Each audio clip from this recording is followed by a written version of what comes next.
A new health study has found people with depression had lower levels of gut bacteria compared to those with good mental health. To discuss this issue further, let's bring in our resident GP, Dr. Tamara Hunter. Hello, Dr. Hunter. Hi, Tracy. Researchers discovered our gut actually talks to our central nervous system.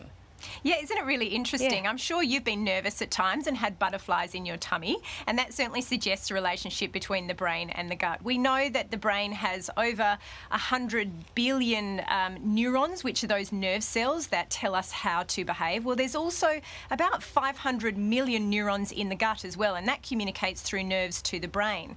What is also interesting is that the gut produces chemicals called neurotransmitters, which also communicate with the brain. Serotonin, which is our happy hormone. A large proportion is produced by the gut and also the gut bacteria called the microbiome. And GABA, which is a hormone that makes us experience fear, is also produced by the gut. Okay, so it's mainly bacteria coming from the gut that could affect our mental health.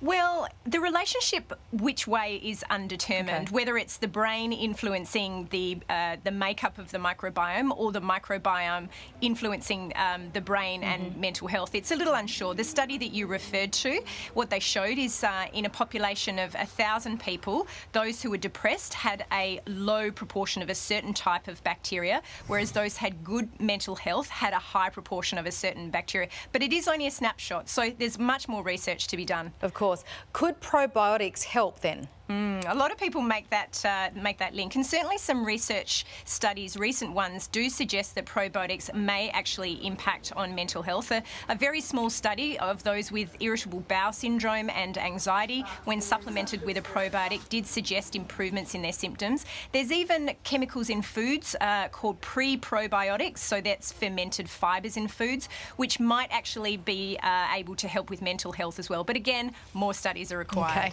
Of course, there is more to mental health than just our gut health. What else can people do? Absolutely. Well, it's about the holistic person. You've got to look at relationships, how they cope with stress, work, sleep, physical fitness, what they're actually consuming in their diet, whether it's packaged foods or whole foods. All of those things need to be addressed. And it's always really important for mental health to seek the help of a professional, a psychologist, or even going to your GP and having a chat about it. Indeed. All right, Dr. Tamara Hunter, thank you so much. My pleasure.